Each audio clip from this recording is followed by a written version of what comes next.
अगर आप लोग किसी ऐसे एग्जाम की तैयारी करते हैं जीके जिसमें जीके जीएस से क्वेश्चंस पूछे जाते हैं तो ये मॉक टेस्ट आप लोगों के लिए काफ़ी महत्वपूर्ण है।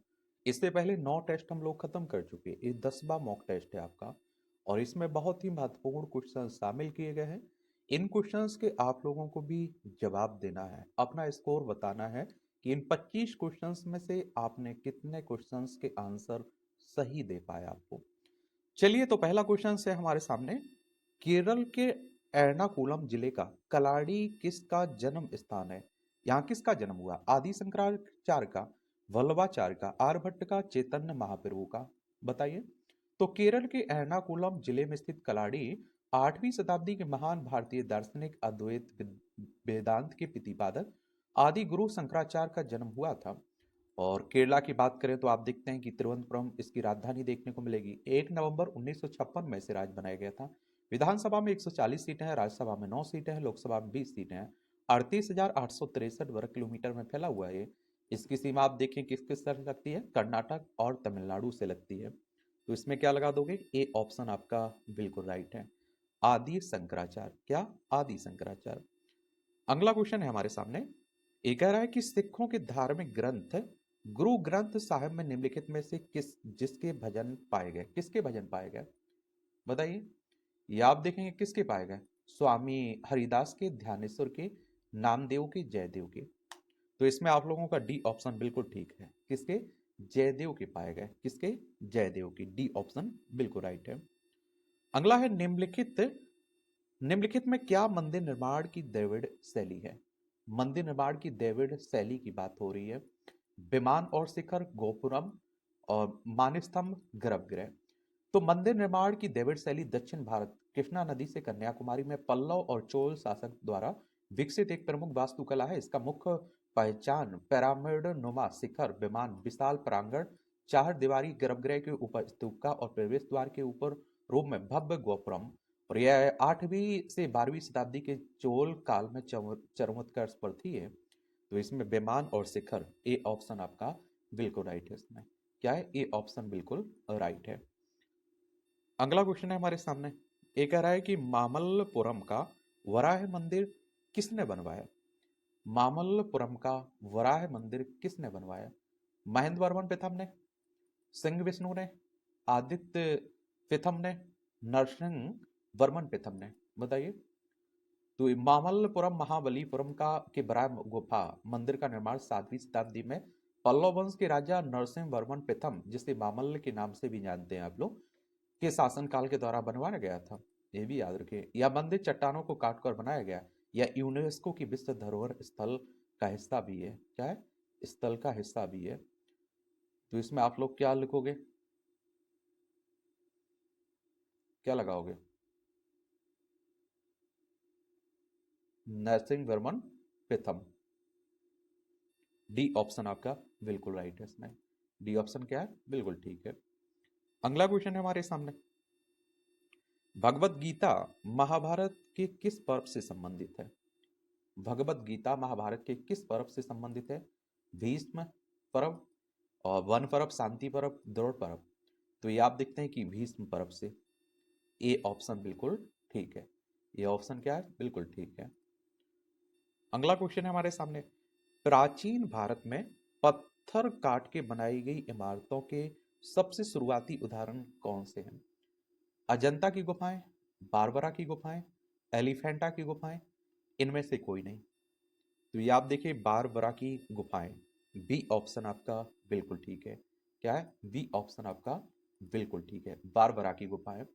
बारा बराबर भी कहते हैं। बारबरा की गुफाएं बिहार के जहानाबाद जिले में स्थित भारत की सबसे पुरानी जीवित चट्टानों को काटकर बनाई गई थी। ये जरूर याद रखिएगा। चलिए अगले क्वेश्चन की तरफ चलते हैं हम लोग। अगला है कंबोडिया का अंकोर वाट मंदिर किस हिंदू देवता को समर्पित है? कंबोडिया का अंकोर वाट मंदिर किस हिंदू देवता को समर्पित है? ब्रह्मा को, गणेश को, शिव को, या फिर विष्णु को? तो ये आप देखें विष्णु भगवान को है। ये कंबोडिया का विश्व प्रसिद्ध अंकोर वाट मंदिर भगवान विष्णु को समर्पित है। 12वीं शताब्दी में खामेर राजा सूर्यवर्मन द्वितीय द्वारा निर्मित यह मंदिर मूल रूप से एक हिंदू मंदिर था जो अपनी वास्तुकला में विष्णु की पूजा को दर्शाता है। ये आप देखिए किसना, विष्णु हो जाएगा, भगवान विष्णु। डी ऑप्शन आपका बिल्कुल ठीक है इसमें। अगला है पंचमहल कहाँ स्थित है। पंचमहल कहाँ स्थित है, ये आगरा में है या बरेली में है, फतेहपुर सीकरी में है, अलीगढ़ में है। पंचमहल उत्तर प्रदेश के फतेहपुर सीकरी में स्थित एक ऐतिहासिक 5 मंजिला महल है। मुगल बादशाह अकबर द्वारा निर्मित यह संरचना 176 नक्काशीदार खंभों पर टिकी है। मुख्य रूप से मनोरंजन और विश्राम विश्राम के लिए उपयोगी की जाती थी। यह जोधाबाई महल के पास स्थित है। और ये आप देखेंगे कि उत्तर प्रदेश की बात करें तो लखनऊ इसकी राजधानी देखने को मिल जाएगी आपको। और इसकी अंतर्राष्ट्रीय सीमा नेपाल से लगती है। राज्यों में बिहार हो गया, झारखंड, छत्तीसगढ़, मध्य प्रदेश, राजस्थान, हरियाणा, हिमाचल प्रदेश, उत्तराखंड और दिल्ली से लगती है। विधानसभा में 403 सीटें हैं, विधान परिषद में 100 सीटें हैं, राज्यसभा में 31 सीटें हैं, लोकसभा में 80 सीटें हैं। योगी आदित्यनाथ यहाँ के मुख्यमंत्री हैं अभी। तो इसमें सी ऑप्शन लगा देंगे आप। टावर ऑफ साइलेंस भारत में किस धर्म से संबंधित है। टावर ऑफ साइलेंस, ये ईसाई, पारसी, सिख, यहूदी, किससे है। तो ये आप सभी जानते हैं कि पारसी धर्म से संबंधित है। किससे, पारसी धर्म से। बी ऑप्शन बिल्कुल राइट है। फंडवानी किस प्रदेश का लोक नृत्य है, नाटक है। फंडवानी महाराष्ट्र, मध्य प्रदेश, कर्नाटक, छत्तीसगढ़। ये फंडवानी छत्तीसगढ़ का एक प्रमुख लोक नृत्य नाट्य है। यह मुख्य रूप से महाकाव्य महाभारत की कहानियों को गायन और नृत्य के माध्यम से प्रस्तुत करता है। और देखिए छत्तीसगढ़ की बात करें तो ये कब बनाया गया था राज्य से, 1 नवंबर सन 2000 में इसे राज्य बनाया गया था। ये मध्य प्रदेश से अलग करके राज्य बनाया गया था इसे। यहाँ विधानसभा में कितनी सीटें हैं छत्तीसगढ़ में, 90 सीटें आपको देखने को मिलेंगी। राज्यसभा में 5 सीटें हैं, लोकसभा में 11 सीटें हैं। 1,35,192 वर्ग किलोमीटर में फैला हुआ है आपका छत्तीसगढ़। इसकी सीमा मध्य प्रदेश, महाराष्ट्र, तेलंगाना, आंध्र प्रदेश, उड़ीसा, झारखंड और उत्तर प्रदेश से लगती है। तो डी ऑप्शन लगा देना इसमें। अगला है डुंडी राज फाल्के फिल्म जगत के किस महापुरुष से संबंधित है। डुंडी राज फाल्के की बात हो रही, देव आनंद, दादा साहब फाल्के, पृथ्वीराज कपूर, गुरुदत्त। तो आप देखिए डुंडी राज गोविंद फाल्के, जिन्हें लोकप्रिय रूप से दादा साहब फाल्के नाम से जाना जाता है, भारतीय फिल्म जगत के पितामह के रूप में प्रसिद्ध है। उन्होंने 1913 में भारत की पहली फीचर फिल्म राजा हरिश्चंद्र बनाकर भारतीय सिनेमा की नींव रखी थी, जो हिंदी फिल्म जगत की शुरुआत मानी जाती है। ये भी आप लोग याद रखिएगा। तो दादा साहब फाल्के, बी ऑप्शन बिल्कुल राइट है। भारत में बनी पहली रंगीन फिल्म कौन सी थी। भारत में बनी पहली रंगीन फिल्म कौन सी थी, राजा हरिश्चंद्र, आलम आरा, किस्मत, किसान कन्या। भारत की पहली स्वदेशी रंगीन फिल्म किसान कन्या और थी, जो 1937 में रिलीज हुई थी। इस इतिहास फिल्म का निर्माण अर्देशीर ईरानी की इंपीरियल पिक्चर्स बैनर तले किया गया था और निर्देशन मोती बी गिडवानी ने किया था। यह फिल्म शहादत हसन मंटो की कहानी पर आधारित थी। तो इसमें क्या लगाओगे आप लोग, किसान कन्या। डी ऑप्शन बिल्कुल राइट है इसमें। क्या है, डी ऑप्शन बिल्कुल राइट है। चलिए अगले क्वेश्चन की तरफ चलते हैं। ये चोरटैन किस धर्म से संबंधित शब्द है। चोरटैन, ये बौद्ध, पारसी, यहूदी, ईसाई। तो चोरटैन, ये चोरटैन मुख्य रूप से बौद्ध धर्म से संबंधित है। यह तिब्बती बौद्ध धर्म में पाए जाने वाले स्तूपों का तिब्बती नाम है, जो बौद्ध की उपस्थिति या उनके जीवन की घटनाओं के प्रतीक के रूप में पवित्र अवशेषों को रखने के लिए बनाए जाते हैं। ये आप देखिए बौद्ध हो जाएगा। ए ऑप्शन है इसमें बिल्कुल राइट है। ए ऑप्शन कैसा है, बिल्कुल ठीक है। भारत के किस राज्य में गुप्त काल के मंदिर अच्छी आकृति में पाए जाते हैं, बताइए। भारत के किस राज्य में गुप्त काल के मंदिर अच्छी आकृति में पाए जाते हैं। तमिलनाडु, बिहार, जम्मू कश्मीर, मध्य प्रदेश। तो गुप्त काल के उत्कृष्ट और अच्छी आकृति वाले मंदिर मुख्य रूप से उत्तर प्रदेश, मध्य प्रदेश में पाए जाते हैं। खासकर मध्य प्रदेश में आप लोगों को देखने को मिलेगा इसमें। तो मध्य प्रदेश, डी ऑप्शन बिल्कुल ठीक है इसका। डी ऑप्शन क्या है, बिल्कुल सही है। मध्य प्रदेश की राजधानी क्या है, भोपाल देखने को मिल जाएगी। 1 नवंबर 1956 में इसे राज्य बनाया गया था। विधानसभा में 230 सीटें हैं, राज्यसभा में 11 सीटें हैं, लोकसभा में 29 सीटें हैं। 3,08,252 वर्ग किलोमीटर में फैला हुआ है। क्षेत्रफल में दूसरे नंबर पर है, पहले पर मध्य प्रदेश, पहले पे क्या राजस्थान आता है, दूसरे पर मध्य प्रदेश का नंबर आता है। तो इसमें डी ऑप्शन लगा दिया आपने। भारत ने यूनेस्को कन्वेंशन 1972 को मंजूरी दी। कब मंजूरी दी? 1975 में, 1973 में, या 1977 में, 1979 में? बताइए। तो भारत ने 14 नवंबर 1977 को यूनेस्को के 1972 के विश्व सांस्कृतिक पैराकृतिक विरासत के संरक्षण से संबंधित कन्वेंशन को मंजूरी दी थी, और इस मंजूरी के बाद भारत की महत्वपूर्ण विरासत संपत्तियों को विश्व धरोहर सूची में शामिल करने का मार्ग प्रशस्त हुआ था। तो इसमें 1977 लगा दोगे। क्या लगाओगे? 1977। और यूनेस्को के बारे में याद रखिएगा, इसकी स्थापना 16 नवंबर 1945 में हुई थी। पेरिस फ्रांस में इसका हेडक्वार्टर देखने को मिलेगा यूनेस्को का। तो इसमें डी ऑप्शन बिल्कुल ठीक है, 1977। अगला है हमारे सामने कि सैंडल बोर्ड निम्नलिखित में से किसके लिए प्रयोग किया जाता है? सैंडल बोर्ड, ये बताइए। तेलुगु सिनेमा, कन्नड़ सिनेमा, तमिल भारतीय सिनेमा, और तमिल तमिल सिनेमा?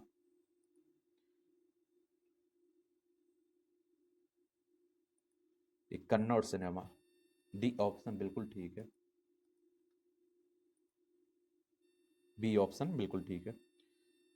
पुत्र राज्य सम्मान किस क्षेत्र में दिया जाता है? पुत्रराज सम्मान की बात हो रही है, नृत्य, संगीत, साहित्य, चित्रकला। तो पुत्रराज सम्मान संगीत के क्षेत्र में दिया जाने वाला प्रतिष्ठित पुरस्कार है। यह पुरस्कार मुख्य रूप से हिंदुस्तानी शास्त्रीय संगीत और भारतीय संगीत परंपरा के संरक्षण एवं संवर्धन में उत्कृष्ट योगदान देने वाले कलाकारों को सम्मानित करने के लिए दिया जाता है। ये आप देखेंगे कि इसमें वी ऑप्शन बिल्कुल ठीक है। क्या? वी ऑप्शन बिल्कुल ठीक है। अगला क्वेश्चन हमारे सी ऑप्शन है कि बी ऑप्शन ठीक था ना उसमें। संगीत के क्षेत्र में तारा रीरी पुरस्कार किस सरकार द्वारा दिया जाता है? संगीत के क्षेत्र में तारा रीरी पुरस्कार किस सरकार के द्वारा दिया जाता है? मध्य प्रदेश, राजस्थान, महाराष्ट्र, गुजरात? तो संगीत के क्षेत्र में प्रतिष्ठित तारा रीरी पुरस्कार गुजरात सरकार द्वारा प्रतिवर्ष प्रदान किया जाता है। यह पुरस्कार वड़नगर की प्रसिद्ध संगीत बहनों ताना और रीरी की स्मृति में शास्त्रीय संगीत के क्षेत्र में उत्कृष्ट योगदान देने वाली महिला कलाकारों को दिया जाता है। तो इसमें गुजरात आप लोगों को याद रखना है। क्या रखना है? गुजरात। गांधीनगर इसकी राजधानी देखने को मिल जाएगी गुजरात की। और इसे कब राज्य बनाया गया था? 1 मई 1960 में। विधानसभा में 182 सीटें हैं, राज्यसभा में 11 सीटें हैं, लोकसभा में 26 सीटें हैं। 1,96,024 वर्ग किलोमीटर में फैला हुआ है। इसकी अंतर्राष्ट्रीय सीमा पाकिस्तान से लगती है। राज्यों में राजस्थान, मध्य प्रदेश, महाराष्ट्र से लगती है। किसकी? गुजरात की। तो डी ऑप्शन बिल्कुल ठीक है इसमें। अगला क्वेश्चन है हमारे सामने, निम्नलिखित में से कौन से संप्रदाय की स्थापना संत तुकाराम ने की थी? कौन से संप्रदाय की स्थापना संत तुकाराम ने की थी? बताइए। वारकरी, वारकरी और संप्रदाय, परिणामी संप्रदाय, श्री संप्रदाय, रुद्र संप्रदाय? संत तुकाराम ने वारकरी संप्रदाय की, जिसे वारी संप्रदाय भी कहा जाता है। तो इसमें ए ऑप्शन आपका बिल्कुल ठीक है। अगला है, बनी ठनी नामक प्रसिद्ध चित्रकृति किस चित्रकला से संबंधित है? बनी ठनी नामक प्रसिद्ध चित्रकृति, ये पहाड़, किशनगढ़, किशनगढ़, राजपूत, या इनमें से कोई नहीं। बनी ठनी प्रसिद्ध चित्रकृति राजस्थान की किशनगढ़ चित्रकला शैली से संबंधित है। इस लघु चित्र को 18वीं शताब्दी में कलाकार निहाल चंद द्वारा बनाया गया था। इसे भारत की मोनालिसा भी कहा जाता है। तो इसमें क्या लगा दोगे आप लोग? बी ऑप्शन ठीक है। क्या? बी ऑप्शन बिल्कुल ठीक है। राजस्थान की बात करें तो क्षेत्रफल में सबसे बड़ा राज्य है राजस्थान आपका। 3,42,239 वर्ग किलोमीटर में फैला हुआ है। विधानसभा में 200 सीटें हैं, राज्यसभा में 10 सीटें हैं, और लोकसभा में 25 सीटें आपको देखने को मिल जाएंगी। तो इसमें बी ऑप्शन बिल्कुल राइट है। अगला है, करगम किस प्रदेश का लोक नृत्य है? करगम किस प्रदेश का लोक नृत्य है? ये आप देखिए, केरल, आंध्र प्रदेश, कर्नाटक और तमिलनाडु। करगम मुख्य रूप से तमिलनाडु का एक प्राचीन और लोकप्रिय पारंपरिक लोक नृत्य है। यह नृत्य मुख्य रूप से वर्षा कि देवी मारी अम्मन और नदी देवी गगाई अम्मन की स्तुति में सम्मानित किया जाता है। और ये जरूर याद रखिएगा, तमिलनाडु में देखने को मिलेगा। कहाँ? तमिलनाडु में। डी ऑप्शन बिल्कुल इसमें राइट है। चंडीगढ़ इसकी राजधानी देखने को मिल जाएगी। विधानसभा में 234 सीटें हैं, राज्यसभा में 18 सीटें हैं, लोकसभा में 39 सीटें आपको देखने को मिल जाएंगी। अगला क्वेश्चन है, भारतीय शास्त्रीय संगीत में ख्याल और तराना के संस्थापक कौन माने जाते हैं? बीजू बावरा, तानसेन, अमीर खुसरो, इनमें से कोई नहीं। तो भारतीय शास्त्रीय संगीत हिंदुस्तानी शैली में ख्याल और तराना गायन शैली के संस्थापक प्रमुख रूप से अमीर खुसरो को माना जाता है। उन्हें सितार और तबले का आविष्कारक भी कहा जाता है। उन्होंने कव्वाली के आधार पर तराना को विकसित किया था। तो इसमें आप लोग क्या अमीर खुसरो लगा दोगे। सी ऑप्शन आपका बिल्कुल ठीक है। क्या है? बिल्कुल ठीक है। निम्नलिखित में से किसने पश्चिम बंगाल का राष्ट्रगान अमार सोनार बंगला लिखा? रविन्द्रनाथ टैगोर, नजरुल इस्लाम, शांतिदेव घोष, अनीसुर रहमान। ये बांग्लादेश का है। किसका है? बांग्लादेश का है। बांग्लादेश का 1971 पाकिस्तान का हिस्सा हुआ करता था बांग्लादेश।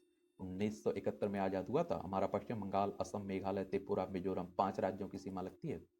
तो बांग्लादेश का राष्ट्रीय गान अमार सोनार बंगला प्रसिद्ध बंगाली कवि और नोबेल पुरस्कार विजेता रविन्द्रनाथ टैगोर द्वारा लिखा गया था। उन्होंने इसे 1905 में बंगाल विभाजन बंग भंग के विरोध में रचा था, जिसे बाद में 1971 में बांग्लादेश ने अपने राष्ट्रीय गान के रूप में अपनाया था। तो इसमें आप लोगों ने क्या? ए ऑप्शन बिल्कुल ठीक है। ए ऑप्शन बिल्कुल ठीक है। मड़ई त्योहार किस प्रदेश का आदिवासी त्योहार है? मड़ई त्योहार मध्य प्रदेश, कर्नाटक, आंध्र प्रदेश और छत्तीसगढ़। तो मड़ई त्योहार मुख्य रूप से छत्तीसगढ़ का है और राज्य का एक प्रसिद्ध पारंपरिक आदिवासी त्योहार है। मुख्य रूप से बस्तर क्षेत्र और इसके आसपास के जिलों जैसे कांकेर, नारायणपुर, कोंडागांव में गोंड, मुड़िया अन्य आदिवासी समुदाय द्वारा दिसंबर से मार्च के बीच बड़े उत्साह के साथ मनाया जाता है। तो इसमें आप लोगों ने क्या? डी ऑप्शन बिल्कुल ठीक है, छत्तीसगढ़। D option. अगला है दप्पू नृत्य किस प्रदेश का नृत्य? दप्पू नृत्य किस प्रदेश का नृत्य? बताइए। गुजरात, पश्चिम बंगाल, कर्नाटक, आंध्र प्रदेश। कहाँ का है? आंध्र प्रदेश का। कहाँ का? आंध्र प्रदेश का। दप्पू नृत्य आंध्र प्रदेश विशेषकर तेलंगाना क्षेत्र का एक प्रसिद्ध और पारंपरिक लोक नृत्य है। पहले ये क्या था ना कि आंध्र प्रदेश का हिस्सा हुआ करता था तेलंगाना। यह नृत्य मुख्य रूप से दशहरा, विवाह, स्थानीय त्योहारों के अवसर पर दप्पू नामक डफली जैसे वाद्य यंत्र को बजाते हुए किया जाता है। आंध्र प्रदेश भाषाई आधार पर गठित होने वाला पहला राज्य है। ये भी आप लोग याद रखिएगा। समझ रहे हैं आप लोग? अमरावती इसकी राजधानी देखने को मिल जाएगी। विधानसभा में एक कितनी 175 सीटें, विधान परिषद में 58 सीटें, राज्यसभा में 11 सीटें, लोकसभा में 25 सीटें। 1,62,970 वर्ग किलोमीटर में फैला हुआ है आपका। चलिए, ये क्वेश्चंस थे। आपका स्कोर क्या रहा ये आप लोग जरूर बताइए। शेर कविता निम्नलिखित में से किसकी रचना है? ये चलिए आप लोग बताइए। रविन्द्रनाथ टैगोर, बंकिम चंद्र चटर्जी, महावीर प्रसाद द्विवेदी, भारतेंदु हरिश्चंद्र। अगली क्लास में इसका आंसर जरूर दिया जाएगा। आप लोग बताइए अभी। अब मेरे लिए कोई सुझाव हो, सवाल तो जरूर बता सकते हैं आप लोग। धन्यवाद।